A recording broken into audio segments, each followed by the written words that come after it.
The Salvation Army needs volunteers in 2 North Country communities to help keep a 77-year-old tradition running. December 1st is Old Newsboys Day. Every year, volunteers set up shop at businesses in and around Watertown, like Walmart and Kinney Drugs, to sell a special edition of the Watertown Daily Times. All of the proceeds go to the Salvation Army and its efforts to keep the community fed and warm. Captain Dominic Nichols says more volunteers are always needed, especially this time of the year.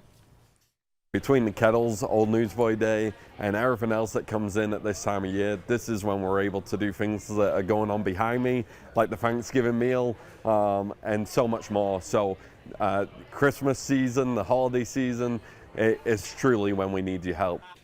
Volunteers for Old Newsboys Day are also needed in Lowville, where copies of the Journal and Republican will be handed out at Kinney Drugs and by the post office.